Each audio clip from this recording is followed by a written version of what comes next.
salaamaaleykum wa rahmatullah mbokk yi ñu ngi leen di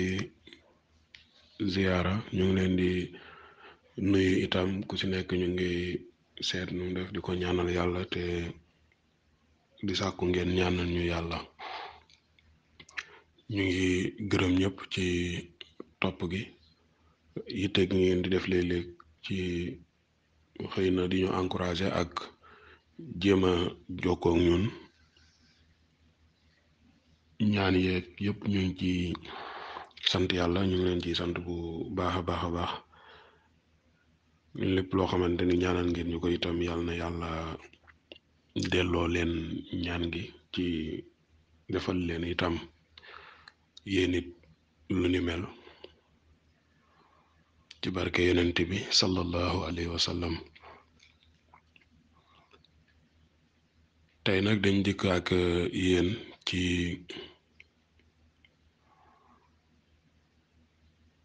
benn faayda boo xamante ni xëy na xataayu jamono ak fi jamono tollu dina am solo ci nit ñi, muy lu jëm ci wàllu sàkku wërsëgu doomu aadama dina tëju, wërsëgu doomu aadama dina taxaw léegoo léeg dinañ ko xeex sax gàllankoor am ci, donte nag ñu ngi gëm lu yonent bi waxoon sa wërsëg moom fala budda ding ci jot.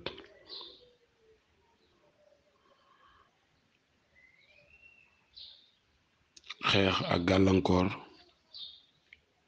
wala wàllu tëju wala wàllu ñàkk wërsëg bu jàppee nit ki léegoo léeg dina yeexal ay mbiram, léegoo léeg ni mbiram war a demee dina xaw a sooxe. ñu ngi bàyyiloo xel waajur yi nga xamante ni dañuy sàkku léeg-léeg wërsëg di am lu ñuy def ci seen yaram, nañuy bàyyi xel ñi leen wër. waajur wi dina génn dem di sàkku dara, par exemple mu jug di jëfandikoo benn mbir te mbir moomu am na ku nekk ci kër gi waru koy jëfandikoo, maanaam am na ku nekk ci kër gi tëju na tëju goo xamante ni moom warata jariñoo loolu. léegoo léeg loolu sax dinay sooxeel mbir, kon lépp lu ñuy ñaan nañ ko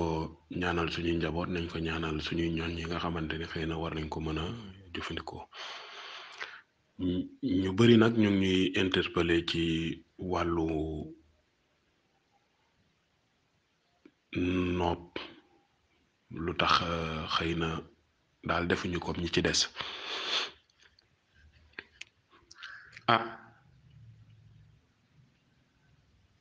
waa nit ku ne daal ak sa cër, nit ku ne ak sa itam dis nit ku ne ak façon yar biñ la yar. waxoon nañ ni lu ñu am la te luñ bari la lu ñu xam laat wax dëgg yàlla, waaye dis ñu ni jaadu na walla am na solo ñu toog di ko wasaare ci internet, ndax li muy yàq moo ëpp li muy defar.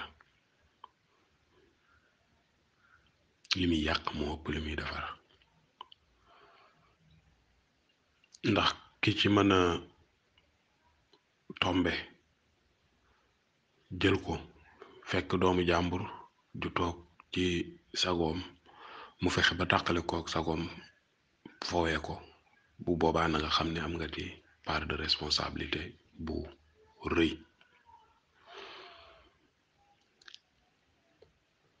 dangay xool rek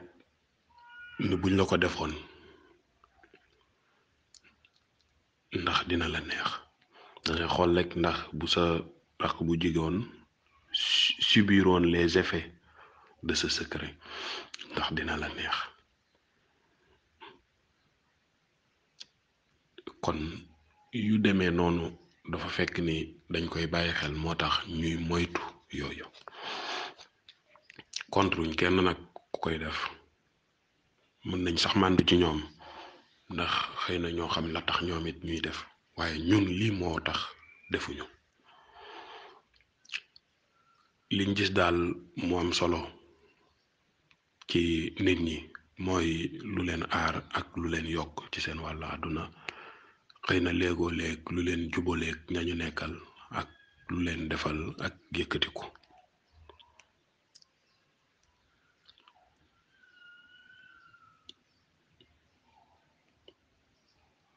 ndax mbiram noob moom waa dañ ci mas di tey dañ ci mas di tey xëy na nag conscience bi ñu amee moo waral loolu xëy na conscience bi ñu amee moo waral loolu lii ñu indi tey nekk loo xamante ni lu doy waar la daal ci wàllu sàkku wërsëg lu doy waar la ci wàllu sàkku wërsëg képp ku ko mën a def def ko ñaan yàlla xëccal la wërsëg wu yaatu secret la ci suuratu waaqia moom képp ku ko dégg nga ay mbiram ci wàllu wërsëg ndax ñëwoon nañ ci benn faayida boo xamante ni mooy bi ànd ak xaatim bi lu am solo la kon dañ ciy ñëwaat ci beneen yoon léegoo léeg mbir yi dinañ ci indi ay yoon yu fasantikoo képp koo xamante ni daal yaa ngi nekk di sàkku wërsëg wala ngay sàkku ak ubbee ngir wërsëgu yokku wala ngay sa wërsëg taxaw nga bëgg mu dox wala sax nga ñàkk wërsëg di ko wut boo mënee def lii def ko liggéey bu xaw a diis la tuuti bu fekkee ni tàmmoo mbind waaye nag jar na ko jar na sax lu ko ëpp jar na sax lu ko ëpp jar na sax lu ko ëpp jar na sax lu ko ëpp li ngay def mooy da ngay bind suuratu waaqia waaye nii nga koy bindee déglul bu baax ndax nga jàpp niñ koy bindee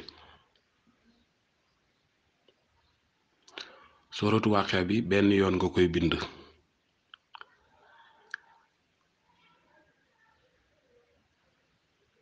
boo bindee aaya bu njëkk bi comme moom mooy première aaya moom nga bind ko benn yoon nga dem ci ñaareelu aaya bi nga bind ko ñaari yoon continuer dem ci ñetteelu aaya bind ko ñetti yoon dem ci ñeenteelu aaya bind ko ñeenti yoon dem ci juróomeelu aaya bind ko juróomi yoon kon yaakaar naa ni bu fekkee ni yaa ngi ñuy topp gis nga ni nga xamante ni noonu lañ koy bindee ba ca jeexit ba bu fekkee da nga toll ci 19e aaya ñaata yoon nga koy bind 19 fois waaw 20e aaya 20 fois ba dernière aaya nga bind ko limu dernière aaya bi téere yi nag indi na ay wuute ci aay ndax yu ci bëri di nga fekk mu ne 92 xaw ma 96 yenn yi di wax 99 waaye lu ci mën di am téere boo ci mën di jëfandikoo nombre aaya bi mu nekk na nga ko bind nombre boobu aaya bi toll boo ko defee ba bind bi jeex bu ko defee bind bi nag dina xaw a rëy tuuti ndax wax dëgg yàlla boo commencé di bamtu aaya benn aaya 20 fois 30 fois 40 fois dina xaw a commencé di jël volume waaye nga toppatoo mbind mi ñu bind ko mbind mu wér mbind mu set mbind moo xamante ni ki koy bind itam mu ngi ànd ak njàpp te mu ngi ko teg ci charte mbind mu wér lu mu war a bind ko bind bu wér teg ci moom it mu ànd ak njàpp bañ a nekk di lu ne mu nekk ca concentré wu ci mbind mi ndax loolu dafay def ijaaba ci mbind respecté li ngay def rek dina yokk doole mbir bu mbind moomu paree nga xàmb ko maanaam nga wut sa siwo wala yaa xam rek ndab boo am nga def ko ci def ci ndox moo xamante ni dinga ko mën a sangoo juróom-ñaari fan boo ko xàmbee noonu nga wut li ñuy wax was-wasoor nag moom ak timin day dafa am mbir mu ci ne ci bis biñ koy wut xëy na nag ñu bari xameewuñu garab ci wàllu woowu was-wasoor am na bis boo xam ne buñ ko ci wutee au lieu que mu tijji la da lay tëj waaye wutkatu garab yi ñu ci bari xëy na xam nañ ko wala boog njort nañ na xam nañ ko timin kasaalika noonu lim lay mën a may bayre yépp lim lay mën a may ubbee yépp léeg-léeg am na ci yoo xamante ni wutin wi wala bis bi daf lay tëj boo koy wut ko alxamis jëndee ko faatixatul kitaab ak dugub bu fekkee ni yow yaa dem di wutal sa bopp boo amul dugub boo amee coton baax na ak suukar nga yóbbu ko comme niñ leen waxee woon ngeen di wutee garab ginnaaw nga nuyu ko da ngay formuler vœu bi bu fekkee ca xob yi ngay wut nga ñaan ca xob yi déglu daal di dagg teg fa kii ba li nga xamante ni moom ngay jëndee garab yi dagg li nga xam ne mooy sa aajo rek bañ yàq itam bañ koo lor daal di wàññeeku dem kon juróom-ñaari takki was-wasoor ngay wut yu bokkul nag taat jaaykatu garab yi léegoo-léeg benn fournisseur mën na leen di fournir am na koo xamante ni mën na ni xëy na bu ma jëndee ci Baye Moodu dem jënd ci Samba dem jënd ci Moussa xëy na ma am taat yu bokkul waaye bàyyil xel ni ñoom ñëpp benn fournisseuru garab bi mën na ñëw di leen fournir parce que ñoom taxul ñu bari noonu kon li gën mooy te gën a wóor mooy nga dem fu was-wasoor am nga wutal ko sa bopp bisab alxamis bu ko wut nag ci fitna juróom-ñaari taati was-wasoor yu bokkul bu ci nekk nga wut ci xob yi def ko ab takk mu nekk benn takk ba muy juróom-ñaari takk foofu leer na la ni juróom-ñaari takk taati was-wasoor yu bokkul nga am ndax charte la ci boo defee juróom-ñaari takk yi nga dugal ko ci biir xàmb bi xam naa ni bis dinañ ci ñëw ci wàllu waxtaan wu gën a yaatu ndax garab yi niñ leen di woowee ci wolof ci benn xeetu mbindin mi dinay am yu muy jàppi masalan bu ñu waxee was-wasoor boo ko adatee da ngay dem fekk mu jàpp wa yansuruka llaahu nasran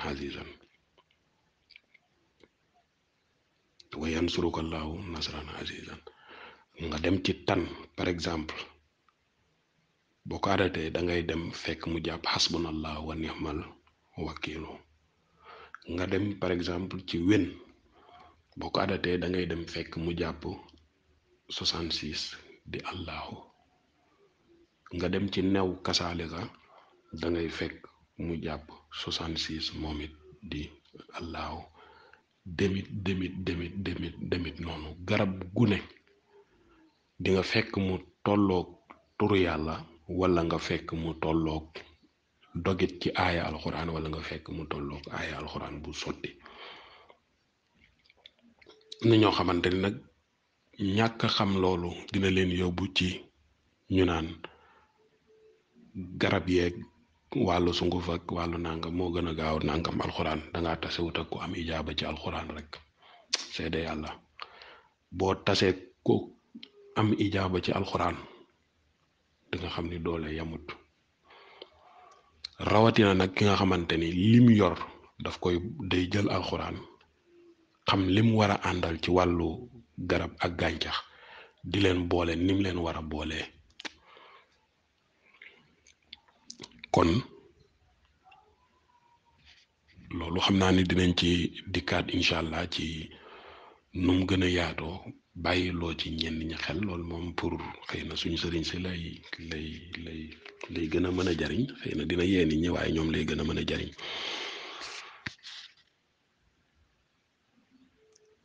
garab gu ne rek am na lu muy jàpp am na ñoo xam nag mën nañ koy waxee sax am na lu muy sikkar ak am na waaye yooyu yëpp waxin la rek waaye daal seen poids mystique yi boo ko bindee ci wolof di ngay gis muy jàpp ay mbir yoo xamante ni daf lay yéem te li garab gi di dox dafay méngoo trop la muy jàpp ndax boo delloo ci wasosoor bi wayan sur ko laaw nasran azizan loolu dafa sax dal xel ci jëfandiku dafa sax dal xel kon loolu ngay def da ngay jël wàqiya nga bind ko benn yoon aaya boo ci toll nga bamtu ko limab aaya bi maanaam nombre ban aaya la ñeenteelu aaya la nga bind ko ñeenti yoon ñetteelu aaya la nga bind ko ñetti yoon fukkeelu aaya la nga bind ko fukki yoon dernière aaya bi nombre bi mu tollool nga bind ko nombre boobu moom it ba wàqiya bi jeex bu jeexee nga xàmb ko def ci juróom-ñaari takki was-wasoor yoo xamante ni bokkuñu taat maanaam bokkuñu garab gi ñu jóge loolu ngay xàmb bu yàbbee maanaam boo ko xàmbee tey mën nga xëy suba tàmbali ko sangoo ko juróom-ñaari fan ca ngat nag baax na trop nga respecté waxtu wi maanaam bu dee guddi nga koy sangoo guddi ci heure boobu rek nga sangoo waat bu dee bëccëg nga koy sangoo itam bëccëg ci heure boobu nga sangoo waat kon lii nii lañ koy defee lu am solo la ci wàllu sàkku wërsëg ñaan yàlla daal nañ ko def suñu ngànnaay comme yàlla waxoon nañu ni mooy ngànnaay ci jullit yonent bi wax ko bind def ci sa yaram ñaan la tàllal say loxo ñaan la wut loo tari yéene ci dagaanu dara ñaan la ñaani ni bëri na ku si nekk rek ak la gën a jubu wala ak la gën a gaaw ci yow kon loolu nañ ko bàyyi xel bu baax a baax ñu ngi ñaan yàlla def ci barke def ci ijaaba ci barke alquran barke suuratu waaqia barke bépp baat bu nekk ci suuratu waaqia barke ayaat yi suuratu waaqia barke bépp xuruf bu nekk ci suuratu waaqia barke wayan suruka laahu nasran azizan barke wayan suruka laahu nasran azizan barke wayan suruka laahu nasran azizan yàlla na nekk ndimbal loo xamante ni dina bàyyeekoo ci yàlla nekk ndimbal lu rëy ñeel jaamam yi ak fu jaamam mën a nekk rek jariñ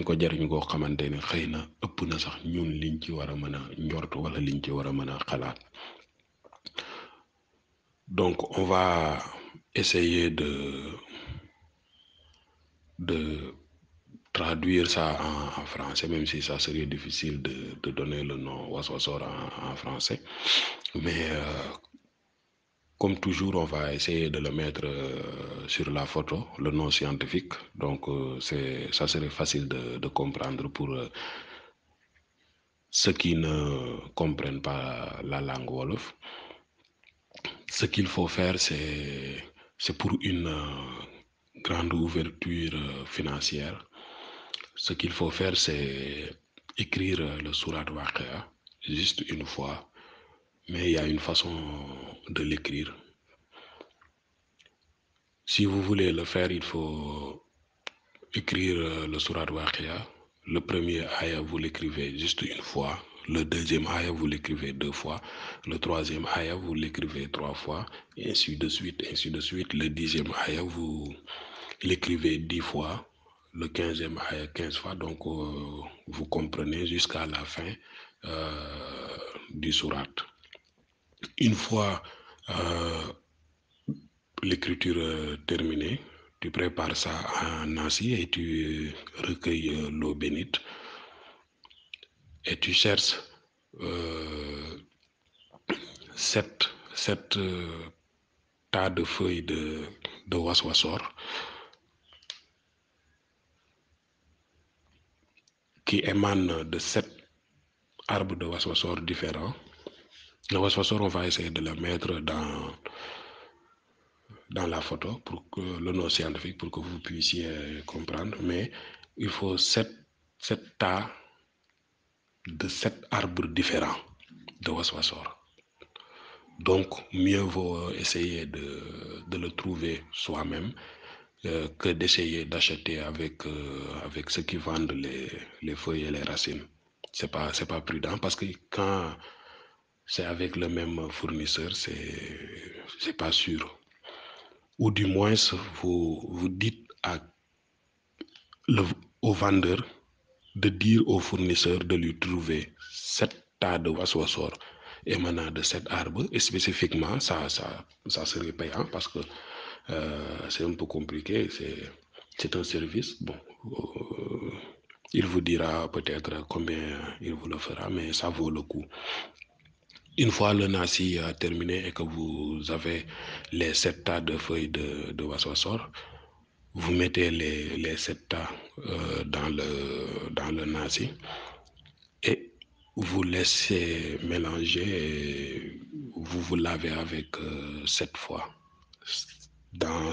durant 7 jours, ça veut dire 7 jours successifs. Et vous respectez l'heure de lavage. C'est un secret très efficace et très pratique même. Bon, j'avoue, c'est un peu difficile à faire parce que c'est un tout petit peu compliqué pour les personnes qui n'ont pas l'habitude d'écrire des écritures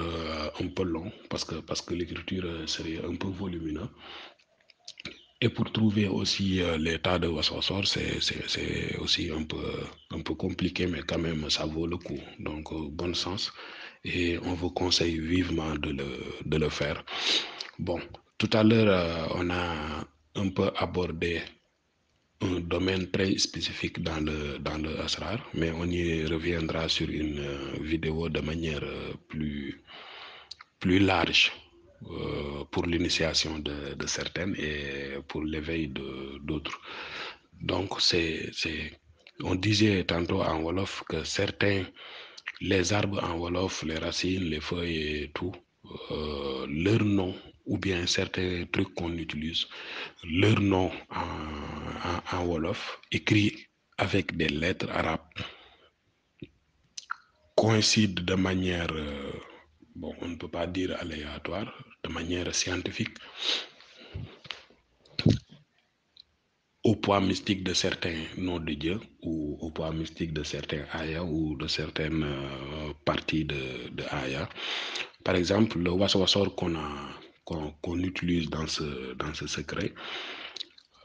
si vous obtenez le poids mystique, vous aurez le même poids que le poids mystique de Wayan Surukallahu Nasran Azizan. Par exemple, si vous prenez le mot tan en Wolof, ta, nun, 450, vous aurez le même poids mystique que le Hasbunallah wa ni'mal wakil. Donc, si vous prenez le mot new, qui est un arbre, vous aurez le poids mystique de 66 qui coïncide bon, naturellement avec Allah, tout comme le poids mystique de Wen, qui est aussi un arbre. Donc ça aussi, c'est un domaine très large et très bon, spécifique sur l'Asrar. Ça fait même... ça donne envie de nager sur ce domaine parce que vraiment c'est merveilleux comme le monde peut être généreux mathématiquement, peut être généreux scientifiquement, comme la nature peut être généreux. Le problème, c'est juste de ne pas les connaître. Mais si on les connaît, on se rend compte que louange à Dieu. Allahu Akbar, Allahu Akbar, Allahu Akbar. Donc, on ne peut pas s'empêcher de louer Allah parce que vraiment, c'est plus que ingénieux. C'est plus que ingénieux si on se rend compte de certaines choses. Donc, c'est le secret qu'on est venu partager avec vous. N'oubliez pas de vous abonner ou d'activer la cloche de notification et éventuellement de partager les vidéos, de suggérer la chaîne à vos amis, parents, sympathisants et autres. On vous remercie d'avance. Waaw salaamaaleykum wa rahmatullah qu'Allah y met le baraka et le ijaba.